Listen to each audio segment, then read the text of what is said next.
ini bisa menjalankan sesuai dengan harapan dari para pembina Adiwiyata, khususnya SMP Negeri 1 Palang.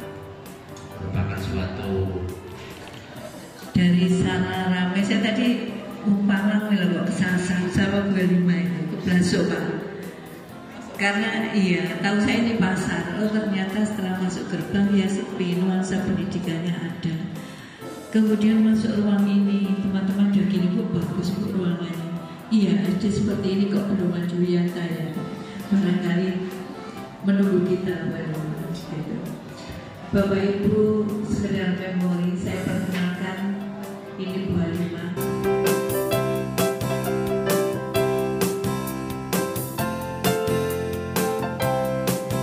Program Adiwiyata merupakan salah satu upaya pemerintah untuk mewujudkan sekolah yang peduli dan berbudaya lingkungan. Melalui program ini, sekolah diharapkan dapat menjadi tempat yang tidak hanya fokus kepada pendidikan akademik, tetapi juga membentuk karakter peserta didik agar mencintai dan menjaga lingkungan sekitar. Sosialisasi program Adiwiyata sangat penting untuk memperkenalkan nilai-nilai pelestarian lingkungan kepada seluruh warga sekolah, mulai dari kepala sekolah, guru, tenaga kependidikan, peserta didik, hingga komite dan orang tua. Dalam pelaksanaan sosialisasi, pihak sekolah menyampaikan tujuan utama Adiwiyata, yaitu menciptakan sekolah yang bersih, hijau, sehat, dan ramah lingkungan melalui berbagai kegiatan nyata, seperti pengelolaan sampah, penghijauan, konservasi energi, dan pemanfaatan lingkungan. Dalam pelaksanaan sosialisasi, pihak sekolah menyampaikan tujuan utama Adiwiyata, yaitu menciptakan sekolah yang bersih, hijau, sehat, dan ramah lingkungan melalui berbagai kegiatan nyata, seperti pengelolaan sampah, penghijauan, konservasi energi, dan pemanfaatan limbah daur ulang. Kegiatan ini tidak hanya meningkatkan kesadaran lingkungan, tetapi juga melatih keterampilan dan tanggung jawab sosial siswa. Melalui pendekatan partisipasif dan berkelanjutan, seluruh komponen sekolah diajak berperan aktif dalam mendukung keberhasilan program Adiwiyata. Sosialisasi ini dilakukan secara bertahap dan menyeluruh, baik melalui rapat sekolah, presentasi kepada siswa, kampanye lingkungan, maupun penyusunan program kerja sekolah berbasis lingkungan. Harapannya, sekolah mampu membangun budaya sadar lingkungan yang melekat dalam setiap kegiatan pembelajaran dan aktivitas harian warga sekolah. Dengan demikian, sekolah tidak hanya menjadi tempat belajar, tetapi juga menjadi agen perubahan yang mampu mencetak generasi yang peduli dan bertanggung jawab terhadap kelestarian lingkungan hidup. Salam bumi, pasti bisa beri. Adiwiyata Bisa. Adiwiyata mandiri, Pasti bisa. Jawa Timur, Jaya, jaya, jaya, luar biasa. Tuban, Bangsa Nata Kuto.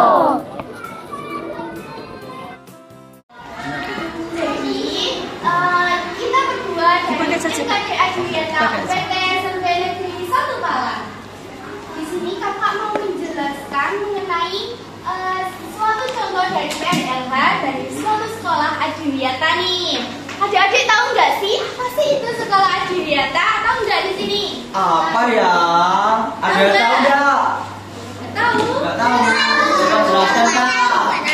Jadi sekolah Adiwiyata itu sekolahan yang berhasil menjaga lingkungannya dan melestarikan lingkungannya nih. Nah, dari kata Adiwiyata itu sendiri adalah sebuah penghargaan yang diberikan kepada sekolahan yang berhasil menjaga lingkungannya. Nah, kebetulan nih SMP Negeri 1 Palang sudah mendapatkan sekolah Sekolah Adiwiyata Mandiri. Selanjutnya kakak akan menjelaskan mengenai penjelasan mengenai PRLH. Di sini adik-adik tahu nggak sih singkatan dari PRLH itu apa? Apa ya? Ada yang tahu tidak? Nggak tahu. Nggak tahu. Jadi singkatan dari PRLH itu P perilaku, R lingkungan, dan H-nya itu hidup. Jadi lingkungan hidup. PRLH itu mencakup 6 jenis, yaitu diantaranya yang satu kebersihan, fungsi sanitasi dan drainase. Yang kedua pengelolaan sampah, dan ketiga penanaman pohon dan tanaman. Yang keempat konservasi air. Yang kelima konservasi energi, dan yang terakhir inovasi.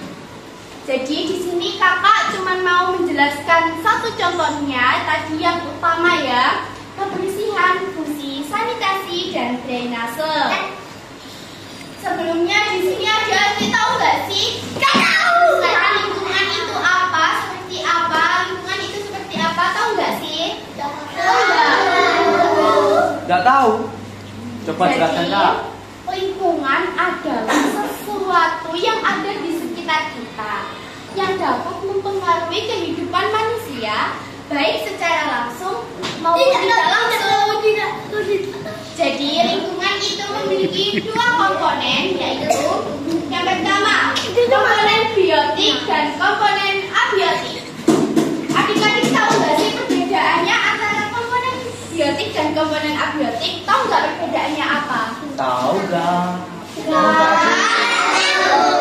Tahu Kak. Jadi perbedaannya yaitu kalau komponen biotik meliputi segala sesuatu yang berbau makhluk hidup. Contohnya makhluk hidup apa saja? Ayo. Yang satu, tumbuhan, hewan, manusia, dan mikroorganisme lainnya.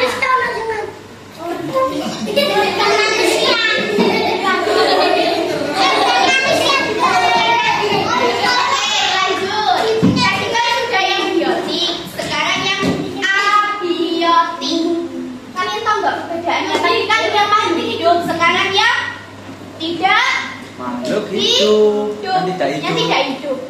Contohnya yang tidak hidup apa saja?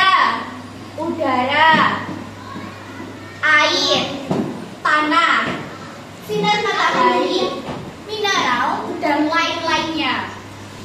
Itu ya, jadi perbedaannya itu antara hidup dan tidak Hidup. Di sini adik-adik sudah menjaga lingkungannya secara bersih apa enggak? Di sini sudah piket semua. Sudah. Siapa yang hari ini piket? Ayo angkat tangan. Di sini siapa yang piket? Saya tidak. Bisa piket ya. Bisa piket ya, Dek, biar kelasnya bersih, biar enak dilihat ya.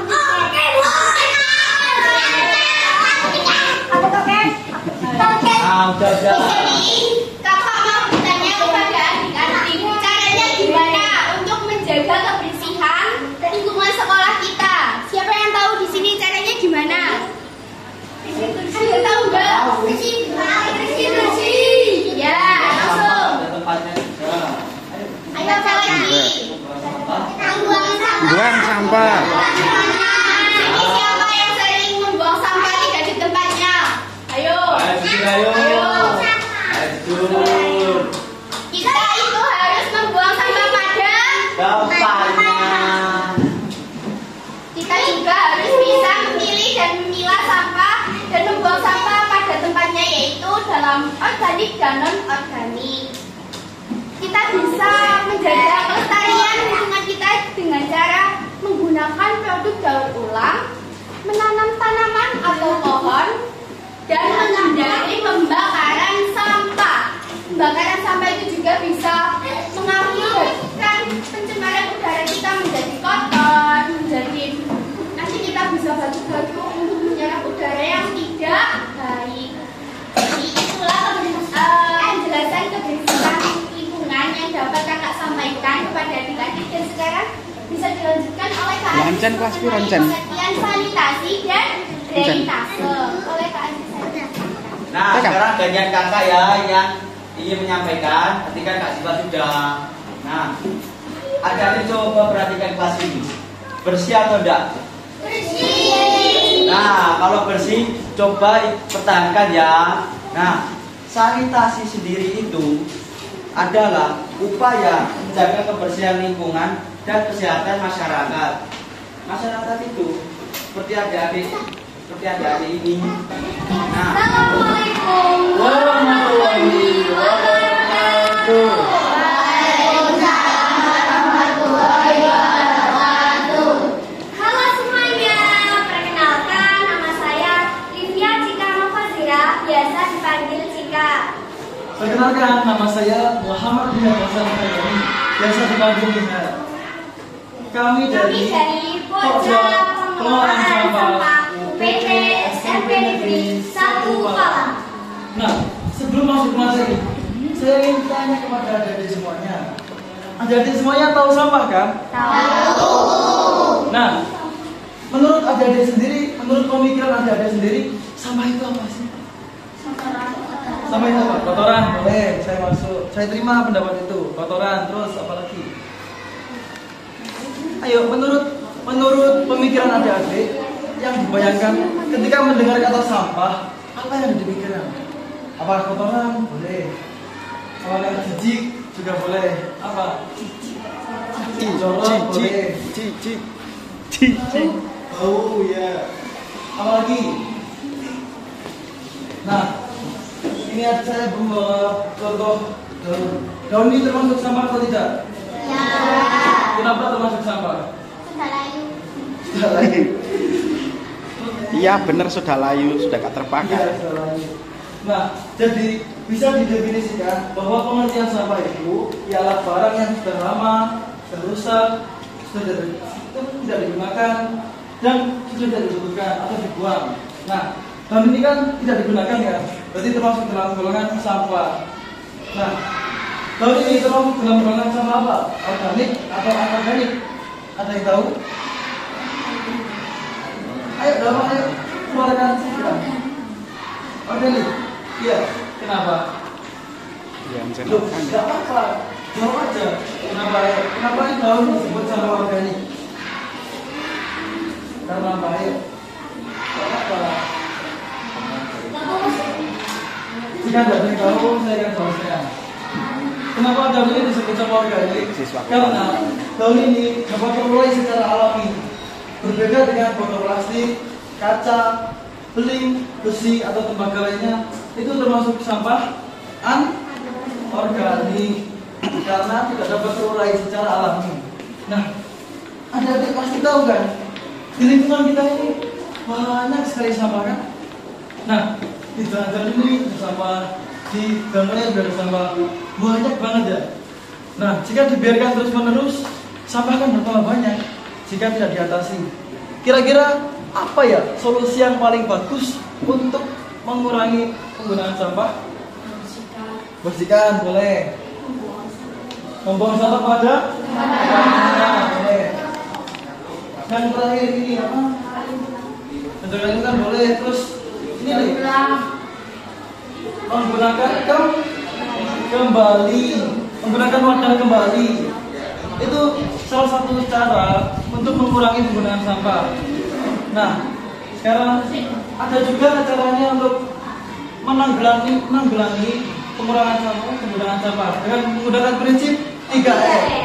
3R itu apa? Ada yang tahu? Yang tahu? Masa tidak tahu? 3R. 3R yang pertama reduce, yang artinya mengurangi atau pengurangan. Artinya mengurangi penggunaan sampah. Yang kedua, reuse, yang artinya menggunakan kembali. Dan yang ketiga, recycle, yang artinya mendaur ulang. mendaur ulang barang lama menjadi kreativitas baru. Contohnya, yang pertama reduce. Apakah adik-adik tahu tumbler? Tahu. Nah, ini juga termasuk contoh dari reduce. Karena mengurangi kegiatan yang dapat menimbulkan sampah. Karena tumbler dapat digunakan untuk berkali-kali. Sekarang R yang kedua. Apa R yang kedua tadi? Ayo, R yang kedua tadi apa? Setelah reduce, reuse. Reuse. Artinya?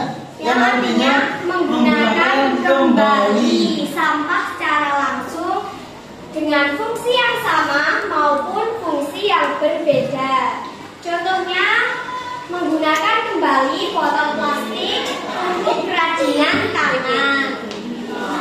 Sekarang R yang ketiga. Apa R yang ketiga tadi? Reduce, reuse, sama